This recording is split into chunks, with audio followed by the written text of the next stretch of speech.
قدرمنو لیدونکو او اوریدونکو او ګرانو هیوادوالو سلامونه او احترامات مې ومنئ. نن یو ځل بیا د خپل د کوزي پښتونخوا د جهادي مبارزې او مقاومت په سلسله کې د معلوماتو سره د خبرونو سره د افغانستان متعلق د پاکستان بیا بریدونه په کونړ په د متعلق باندې او په مهمترینه مسله بل د افغانستان د کرکټ د ټیم د تحریم مسله د بندیز مسله چې نن سبا په میډیا کې ډیره زیاته ده په د باندې خپل یو تبصره لنډه ولرم او تاسو سره به شریک کړم. لومړی راځم د کوزي پښتونخوا د مجاهدینو په د نن خبر دی خو واقع پرون تیر شوې ده، یعنی په 10 جنوري باندې په ډی ای خان ولایت کې د ګومل په ولسوالۍ کې کوټ اعظم په سیمه کې پنجابي پوز د مجاهدینو په یو پټنځای باندې حمله کړې ده او د پزوابي وار کې د مجاهدینو لخوا یو پوزي وژل شوی دی، نور زخمیان شوی دي او مجاهدین د سیمه په کامیابی سره وتی دي او محفوظه ساحې ته تللی دي. بل واقعا په همدغه د اسماعیل خان کې تیر ورځ د کلاچي ولسوالۍ د مډي کلی کې شوې ده چې بیا پنجابي پوز بیا په طالبانو باندې او په مجاهدینو باندې چاپله وهلې ده او په جوابي حمله کې د مجاهدینو لخوا ډېر شمیر عسكر وژل شوي دي او ډېر شمیر ټاپیان شوي دي او خپل مجاهدینو هم تلفات ورکړي دي. 15 تنه د مجاهدینو هم په شهادت رسیدلي دي.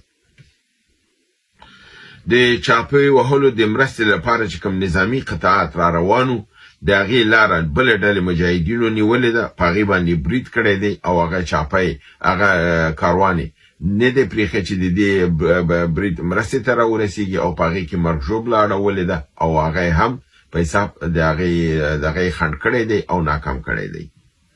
دا نن لنډ مختصر خبرونه، ماته به د ورځ په پای کې نور خبرونه دا به م راورسېږي، نو هغه مجبور بیا به سبا شریکم چې ځکه نن مې لږ برنامه وختي وکړله نو د راپورونه را سره کافي نه و. دغه 2 راپوره تازه را سره و دا مې تاسو سره شریک کړل.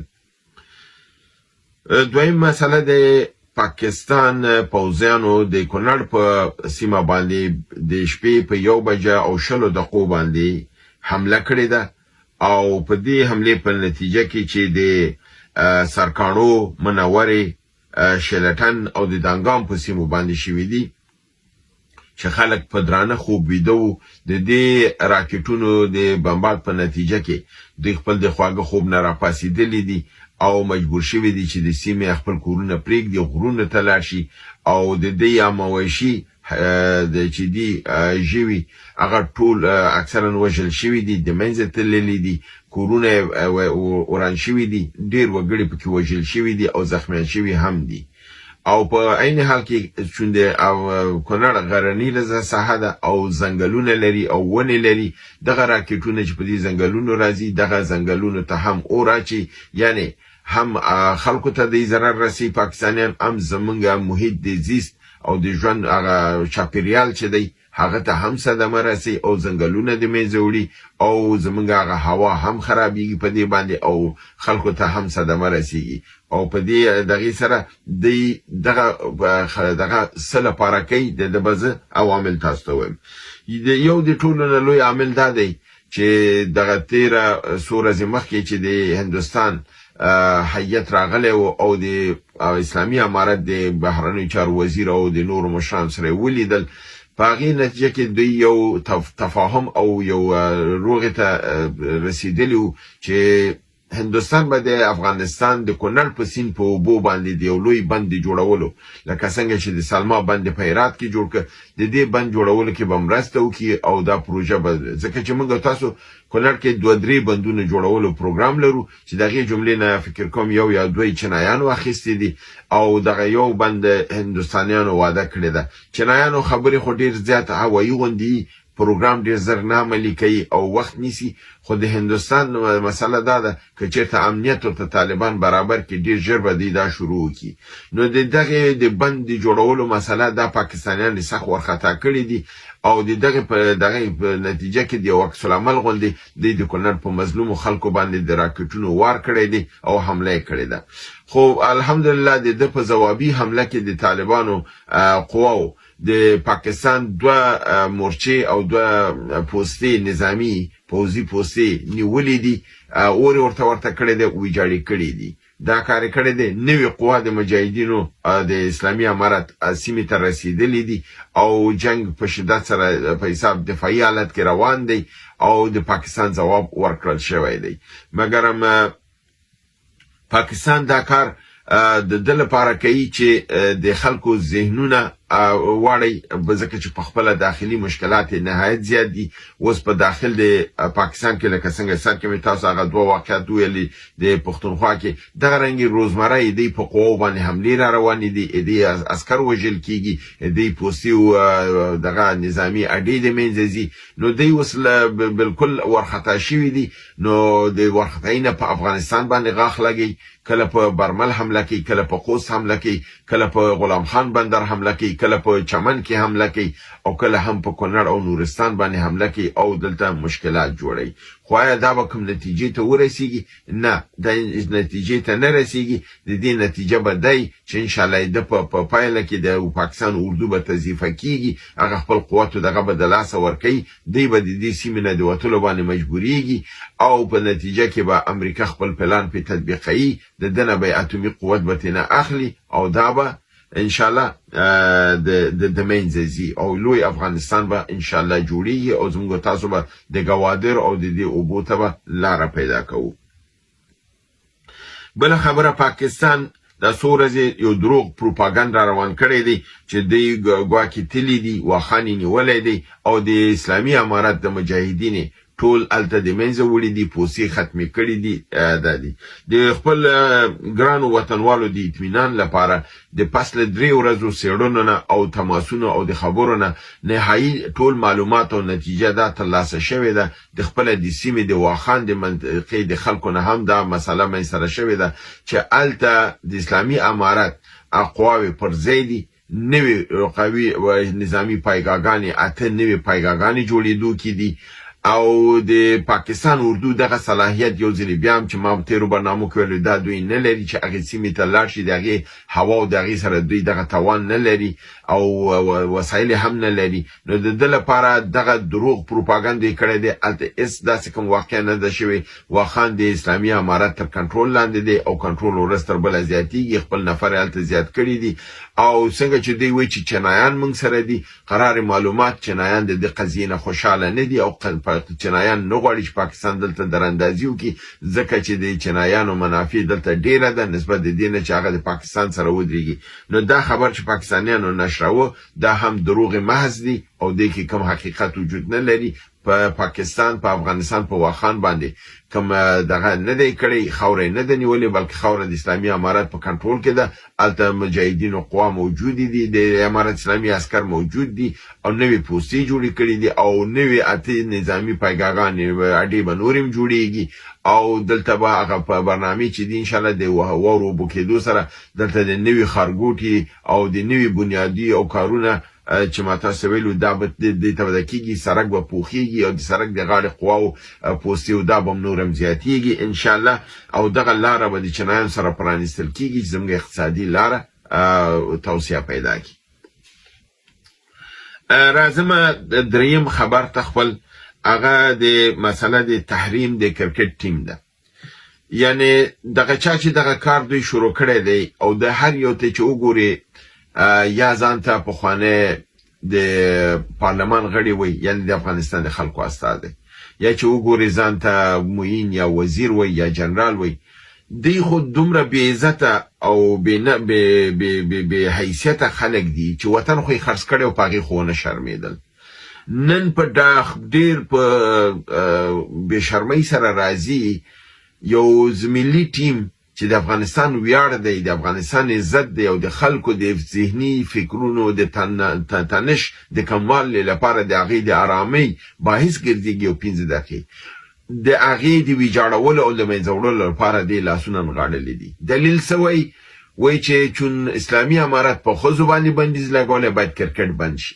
آیا د کرکټ بندیدل د ښځو د حقوقو مسله به حل کی؟ آیا دا به څه ګټه ورسوي؟ هغه یو ویاړ چې د نړیواله سطحه باندې دغه ټیمې ته ورځ تر بله موږ ته راوړي، آیا دغه یو بل دغه به موږ د لاسه ورنکړو؟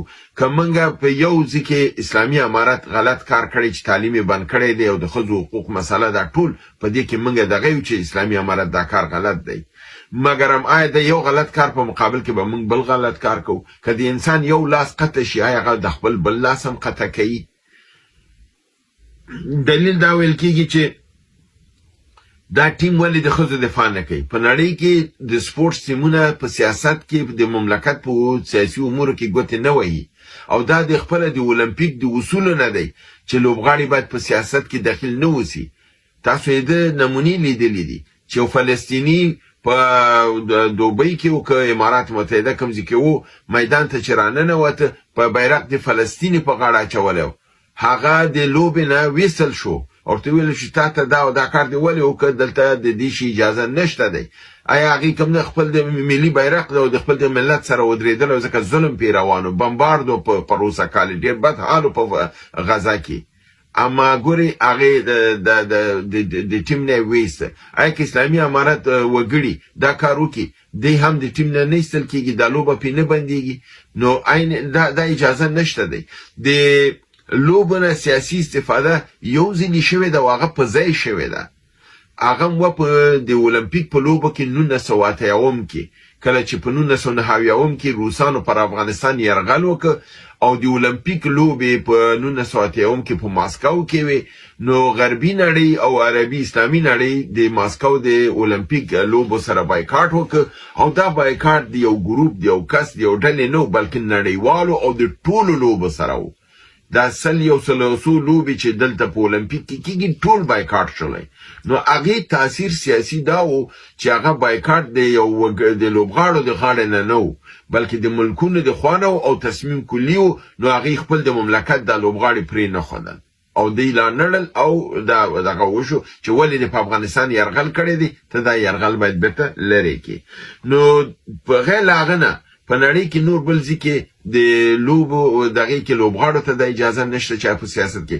د هندوستان او د پاکستان روابط ډېر زیات خراب دي، اما که تاسو وګورئ دی معمولا خپل لوبې په مختلفو ځایونو کې او ملکونو کې کوي او دې کې د سیاست منځته نه راولي. بل دا دی چې دی دومره ساده او احمق دي چې دی وایي چې دا یو قومي ټیم دی، یعنې د یو قوم د استازیتوب کوي، د ټول افغانستان نه کوي، در حال چې که موږ بزکشۍ ته وګورو خو هغه هم د یو قومي لوبه ده، اما موږ د افغانستان لوبه ورته وایو. بزکشي د افغانستان لوبه ده. دا چې اوس فرضاً یو پښتون بزکشي نشي کولی ځکه چې د اسواري چې ده دا په شمالي سیمو کې د واورو د غرنیزو غرونو کې ده، زموږ د پښتنو په سیمو کې اسواري نشته، نو د اسپرېدلو مسله چې ده هغې او خلک دغه لوبه ده. مګر آیا تاسو کوم پښتون لیدلی چې هغه وایي چې بزکشي باید بنده شي او ښه لوبه نه ده؟ نه، بزکشي زموږ ملي لوبه ده، زموږ د افغانستان لوبه ده او موږ پې ویاړو. همداسې په پهلوانۍ کې تاسو ماته یو پښتون نشي ښودلی چې پښتون پهلوان وجود ولري. ټول پهلوانان یا تاجک دي یا هزاره دي یا فرضاً نور اقوامو دي، خو زمونږ ورونه دي، زمونږ د افغانستان ویاړ دي، زمونږ عزت دي، او مونږ دوی چې مډال اخلي مونږ په افتخار کوو. که دغه زمونږ نیکپای اخلي، که فرضاً بل ورور اخلي، که بل اخلي، دا مونږ د افغانستان ویاړ دي. دا همدارنګې د کرکټ ټیم د افغانستان ویاړ دی. او دی چې دا وایي چې راشد خان د ښځو په هکله خبره کړې ده او دا ځکه ولې د حقاني سره عکس اخیستی دی. که عکس اخیستل جرمي، نو بیا خو احمد شاه مسعود هم د جلال الدین حقاني سره عکسونه اخیستل، هغه د سراج الدین حقاني پلارو. نو تاسو د مسعود سره باید بایکاټ وکړئ چې ولې د جلال الدین حقاني سره د عکس اخیستی و. نو او بل دا دی چې سراج الدین حقاني جهاد د افغانستان د ازادۍ لپاره کړی و، د افغانستان د ازادۍ لپاره ودرېدلی و، او نن د افغانستان د وزارت د داخلي وزیر دی، په افغانستان په حکومت کې دی، او دا دغه چې دی لوبغاړي چې دی سیاست کې نه دی، دی مجبور دی کوم قوانین چې د مملکتي هغه تعقیب کی، او که فرضاً یو وزیر سره مملکت سره ګوري خود به خود عکس به اخیستل کیږي.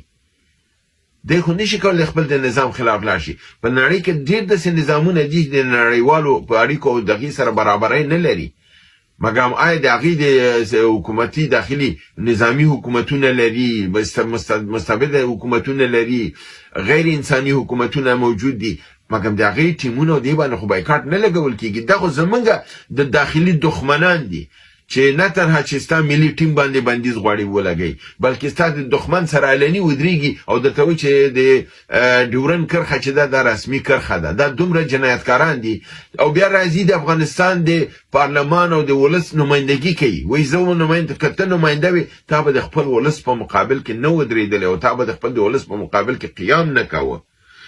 د الحمدلله د دوی دا کارونه کم نتیجه نه ورکوي. افغانان بیداره دي په انګلستان کې، په جرمني کې، په امریکا کې او په عربي متحده ایالاتو کې، د اماراتو کې او په افغانستان کې د ده په مقابل کې حرکتونه شروع شوي دي، د ده په مقابل کې حقوقي اقدامات شروع شوي دي. او په بل عین حال کې دوی په دې قانون نه پیږي چې په نړۍ کې د اولمپیک ادارې چې دي دا غیر سیاسي دي او آزادي دي، دا د حکومتونو کنټرول کې نه دي. دوی خپل پالیسی، خپل کار، خپل دغه او خپل مالی دغه خپل کنټرولوي، خپل جوړوي. نو آی سی سی د چا د کنټرول لاندې نه ده چې دوی ورته ووایي چې د افغانستان ټیم بند کړه. همدې لپاره آی سی سی خپل اعلان وکړ چې موږ د افغانستان د حکومت د پالیسیو په نتیجه کې د افغانستان کرکټ ټیم ته سزا نشو ورکولی.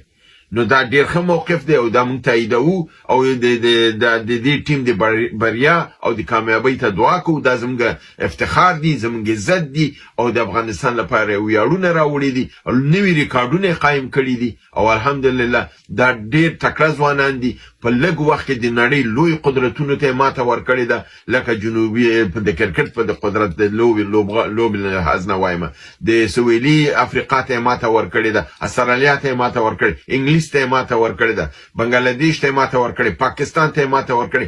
الحمدلله دا ټول لوی ټیمونه مات کړي دي. او د انګلستان د لوبو وزیر هم دا خبره وکړله چې دا موضوع موږ د غور لاندې نیسو، مګر هم دا د سیاسي مسله نه ده او په د لوبو مسایل په سیاست کې باید داخل نه کړلی شي. نو په دې اساس باندې ان شاء الله دا د مرام او هدف به نه پوره کیږي. دا منحوسه او نجسه لوبه چې دوی شروع کړې ده، خدای د دوی چیرې نور هم افشا کړلې. دا اصلا افغان ویل دوی ته شرم دی، دا افغانان نه دي. دا چې موږ بارها ویلي دا د پردیو ګوډاګیان دي او د دې خاورې د ویجاړولو او د بربادولو لپاره ودرېدلي دي. دوی ته باید په افغانستان کې ځای ورنه کړلی شي، دوی ته په آینده سیاست کې باید ځای ورنه کړلی شي او دوی د دې څه لپاره باید محاکمه کړلی شي. هیله ده چې برنامه وګورئ، خوښه کړئ او د دوستانو سره شریکه کړئ. تر بل برنامې تاسو په لوی رب العزت سپارم. وما علینا الا البلاغ.